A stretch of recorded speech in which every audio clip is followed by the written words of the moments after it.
Hey there, DeadpoolNegative back here with yet another review, this time of a Doctor Who episode. Big surprise. Boom! With that guy written by, of all people, Steven Moffat. A sentence I never thought I'd ever hear again. Doctor Who written by Steven Moffat. Now, again, I want to invoke my rules. My feelings about Steven Moffat versus Russell Davies is Steven Moffat couldn't write an episode of Doctor Who's, excuse me, Russell Davies could not write an episode of Doctor Who that as good as Listen.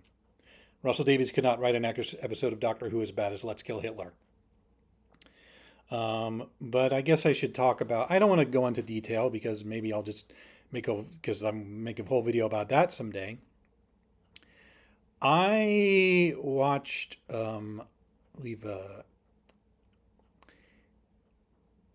Stephen Moffat's fifth series of Doctor Who. The first one he took over with Matt Smith as the Doctor meant and still means a great deal to me when it aired in 2010. It's probably one of the most perfect seasons of a TV series I've ever seen. I don't want to get into detail of my personal life, but I try not to let art affect me in positive or negative ways overly. That's something you should do in your youth. The older you get, the more self-control you should have over your emotions. Then again, look how much money the Phantom Menace is making by not letting that. But in terms of affecting me positively, I'm going to say the fifth series. I'll get to why in a minute. The fifth series of Doctor Who did a lot for me, I think. Affected me in a very positive way, and things in my life greatly improved after that series ended. I'm not going to say something as corny as that if it not for that season of television, I might not be here, but I'm not going to say that. So I'm inclined to take Moffat's side more than most people are. And I'm aware he can be an utterly infuriating writer. I've watched Sherlock. I've watched Dracula. Coupling is a show I loved 20 years ago and have extremely mixed feelings about now. But let me get back to when Stephen Moffat's final episode of Doctor Who was Twice Upon a Time, and that was basically about how the Doctor. How I think it was hard for me not to read that episode as a big metaphor of how Moffat felt being on the show at that point was slowly killing him, and he needed to let go, even though part of him didn't want to. I mean, there's the line, "Oh, the silly universe needs saving. I guess one more go around won't kill anyone except for me," or the fact that he feels utterly alone on that field. There's just so many of you that are gone. And I mean, beautiful, beautiful work by Peter Capaldi here. The irony is, Matt Smith is my favorite Doctor, but the Capaldi years had a much, much, much, much, much higher batting average than the Smith years, because as great as Series 5 is, Series 6 is something very different. But again, I should get into that on their own videos. And even though Moffat would say in interviews, "Oh, I think about doing a Doctor Who ideas all the time. Oh yes, it's crazy, I never thought. I always knew Russell D Davies would come back because I've read The Writer's Tale. I know how much hell writing the series initially was for him, for Russell Davies. But Russell Davies, despite that, his Doctor, the 10th Doctor's very last words are, "I don't want to go." So I would tell people, especially after after Moffat's final episode aired, I think Davies is going to come back one day. And people were like, "Well, he's writing this. He's busy with his more socially conscious work." He's like, and I was like, no, he's going to come back, and he did. And I have, you've seen my reviews. You are watching, aren't you? I have mixed feelings about Davies, But Moffat coming back was just something I did not expect. And this isn't like a one off. He's doing at least one more episode, and he's saying, "Well, then maybe I'm done because I'm going to be busy." And I'm like, "We'll see, we'll see." And I've expressed like I said, I've had mixed feelings about Davy's return. Like it's too light and funny. He's trying. I think he's trying so hard for a very broad audience, a very kids audience, which is meant to save the franchise. Although the linear ratings, I don't know about nobody knows what the streaming numbers are, aren't great. So far, in fact, the ratings for this episode in the UK were pretty bad.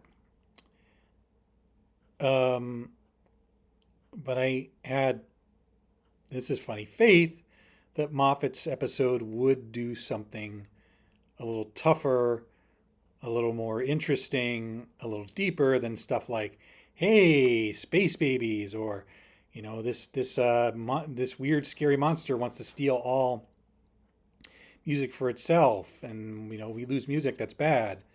I mean, not that I enjoyed The Devil's Chord, but it was a silly kid's story. I didn't enjoy Space Babies because it just told some dumbass jokes. Um, but Boom is something very different. Boom is probably the best Doctor Who episode since Kerblam. Elaborate on that. No. I really don't. I mean, there were episodes I enjoyed, episodes I recommend, but in terms of like, oh, this is Doctor Who, what I get out of it, what I enjoy out of it, I really haven't seen anything. Well, Kerblam and what it takes you away. But I thought Kerblam was a pretty interesting take on on like the whole Antifa, terrorism, capitalism intersection that I think is very misunderstood. But that's maybe I'll talk about Kerblam another time. Boom is very much, I mean, it's slightly heavy handed, I'll have to give it that. But it's a tremendously effective episode of Doctor Who. And it's one I'm gonna come back to. I can't really say that about the Devil's Chord or the Star Beast or Space Babies. Um, I think Ncuti Gatwa himself has said this is some of the best work I've done this season, and I think Moffat taps into his abilities as an actor the way Davies hasn't yet. I think part of the reason Davies chose Ncuti Gatwa was as an actor, he and David Tennant have kind of similar habits. Um, but I think this episode, one of the problems of the Chibnall era, and it's been a slight problem this in so far in the Davies era. The Doctor doesn't have a lot of authority and anger. He's mostly just fun and cool. Here we get to see the Doctor genuinely angry at something that's other than a scary monster. Here we see the Doctor under pressure. Here we see the Doctor thinking on his feet and trying to right a wrong with a few words. And I think it's a tremendously effective piece of entertainment. Is it one of the greatest episodes ever? No. But I think it delivers a lot on the stuff that I think's been missing from the franchise for a long time. And I'm not going to apologize for that. I'm going to start with the opening. First of all, we were introduced to a bunch of two actors fighting. I mean, two actors, two men and members of the Anglican army on fighting a war on Castarian 3. And there's a part of me that wonders if there's a draft of this that it was meant to be Skaro. I'll explain why in a sec. And they're approached by well, what's interesting, you don't see the entirety of what it is. Basically, this fight has been going on for a while, and there's several people that died, and this army, they can't see the enemy, they don't know what's going on, and even though this one guy is killed, the other guy He's killed by one of the landmines. The other guy, played by an actor named Joe Anderson, who looked different than he normally does. He he's a kind of a beanpole stringy guy. Best known in the states probably for playing the second Mason Verger on Hannibal. Um, because he's a stringy guy. Because he's a stringy guy. He looked like he'd been in the gym and put on some muscle. Even though he's been temporarily blinded, even though the machine, the ambulance, what they're called, um, like I said, I think there's a draft of this episode that says they're Daleks. They're some version of Daleks, but because they make a point of not showing us what they look like, and then they do later in the episode, and it's not a surprise and it's not really that much of a surprise. But basically, what this thing does is judges Vater, the Joe Anderson character, even though he's temporarily blind and only take 4 weeks. It's the machine judges that it is too costly to put him on the sidelines for 4 weeks, so it incinerates him. And gives has a what is kind of it's meant to be an urn, but it's like it looks like those things you just stuff a letter into and shove it through the tube. It's disturbing. Um, and as this guy is dying, as he's being incinerated, the doctor and the Ruby just happen to wind up on Historian 3. And this also takes place probably directly after the events of the Devil's Cord. So the doctor runs out, and while Shooty Gott was a fit looking guy, he runs really weird. He runs in a really strange way. And it's not like, I'm like, what? What? I But of course, like in the course of trying to find this guy, the doctor realizes he steps on a landmine, and it's not like the landmine you saw in the Genesis of the Daleks, which inspired this episode. It is a landmine that is clearly it's stealthy. It's hidden by camouflage, um, and it will destroy him if he moves in a certain direction. So the entire episode is a very much Steven Moffat looking at you, smiling, and saying, "Isn't this clever?" And that's classic Moffat. Classic Moffat. So that just makes it so the entire episode is the doctor trying to figure out how to get off this mine when he's surrounded by soldiers who are fighting a war they don't understand. And these machines, the ambulances, who are managing the war in a way that turned out to be very horrific. Meet two other characters, well, excuse me, three other characters. Two soldiers and this daughter of Vater, Joe Anderson's character. And for some bizarre reason, this guy has been allowed to bring his daughter to the front lines. One thing I did not like about this episode is it doesn't really explain the Anglican army, other than like they fight because they have faith. It's very much a 2000 AD. Like here, this is run by a church. It's very very 2000 AD. Or Warhammer 40K if you're feeling frisky. It really felt like the kind of classic. I mean, there's a lot of the planet of Kestarian reminded me a lot of what you would see in a Rogue Trooper strip. There's a woman named Mundi who is played by Virata Sithu, who is also going to be joining the show sometime next season as Ruby is rotated out, which is pretty funny. But I think Sithu has a pretty thinly drawn character here. Her name's Mundi, and her function is just to be someone who knows the Vader's daughter and is just another soldier. The doctor's stuck out there on the landmine, and he's trying to figure out what to do, and the little girl shows up, somehow just happened to run out into the battlefield exactly where her like where the shooting where her father died. She just happens to find the doctor. Um, and Monday follows him,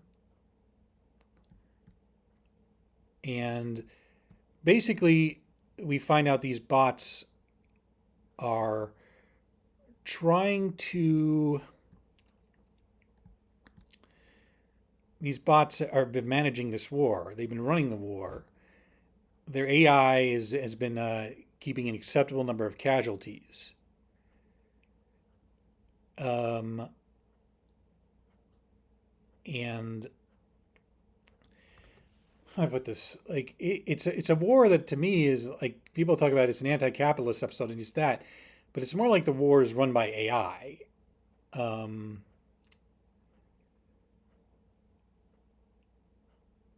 yeah, but the girl just finds her here like basically the Ruby grabs the urn. That's what I call it. Um, John Vatter's AI appears. His daughter, who's oddly named Splice, also that's how she finds them by hearing the voice. But she just ran out on this battlefield for that. And this is where they think this episode gets really interesting. Is it's a really kind of a chilling take on AI. Like Splice still is excited to see her father. Like she doesn't quite compute in her brain that the guy is dead. This is just an AI, but at least he's there. And what's interesting is Moffat is not completely condemning AI. He's doing it 99%, but there's that 1%. It says, well, he understands why people would embrace an AI, would put it that way. And the doctor, Doctor and Ruby are trying to figure stuff out. And like I haven't talked about Ruby so far this episode. I think Millie Gibson does a great job, but Ruby is, for various reasons, I'm going to go too hard into spoilers. She finds herself incapacitated for most of the episode, which triggers yet another hint of like, I just don't care about Ruby's true nature. It doesn't interest me. I care about the character. And I think, once again, Ruby is called to be reactive and not have much of a personality, but Millie Gibson does a good job with what and there's a great scene where Millie is just floored by the skyscape of Castarian 3. And I thought that was really fantastic. But she's also like kind of taken out for various reasons. There's another soldier named Kanto along with Monday Varada Sidhu's character. And they all three of them, when Ruby's, out of the picture, try to figure out a way to save the day, these Anglican Marines and the doctor. And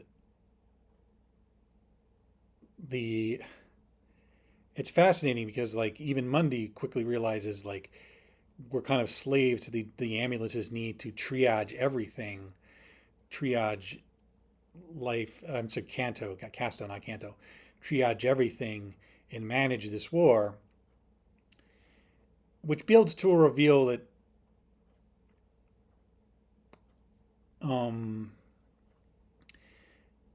it's harsh in a way that I don't think Moffat intended, because it just basically has to deposit that like because of faith, nobody, everybody in this army is a complete idiot.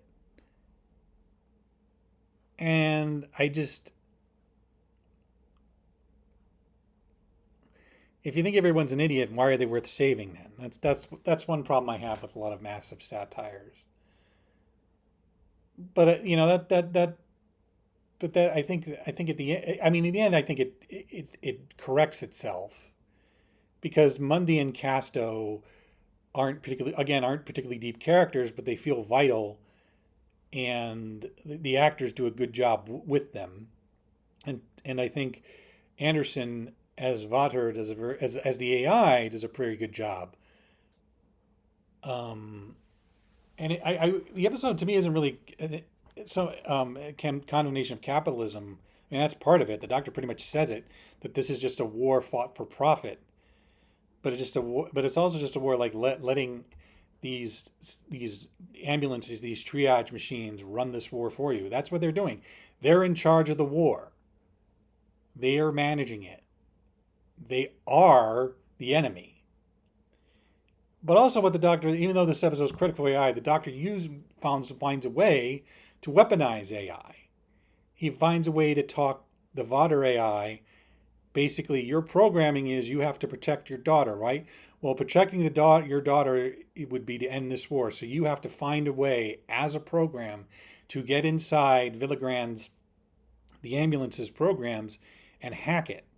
That's the most fascinating part of it, because like the doctor's condemning this weapon, but also using it as a tool. And it's a pretty good twist. It's a pretty good and the doctor talking about being a father. Well, played by a relatively young actor. Uh, isn't the youngest actor to play Doctor Who. I don't think that's still Matt Smith, but he has a youthful energy. And it really, like the way the doctor just says, faith means you never have to think for yourself, and it's, or Mundy tells him the bishop is the only one that is authorized to make that call, and that's a little unfair, but at the same time, it's like he said like it's the faith that the doctor has faith that Vadr will override its programming, will override the programming because it's a father, and Villengard, the Villengard, basically hacking Villengard, not to stop it, but to basically give itself proof that the war is not working, the war needs to end. And there's another scene where a character dies, and it seems like at first he's injured, then you hear the voice, because you hear his voice, and then it turns out to be his generated AI, and it's really powerful. And like you watch Sethu's reaction to this scene, and you understand, oh, this is why they hired her. This is why she's getting the gig. I'm not sure what else to say about this episode, because I'd rather let you discover it for yourself. But I found myself really sad that like so many people aren't engaging with this, or feel attacked by it, or like I guess that's just how badly people's brains have been fried by stories with a social conscience. To me, I just don't let it bother me too much. By the end of this story, like, yes, there are criticisms of faith, but Moffat does allow for the fact that it does. Doctors, I don't like it, but that doesn't mean I don't need it. And I think it's thoughtful. I think it's not as condescending or patronizing as people say it is, because sometimes we do need faith, and even the doctor needs faith.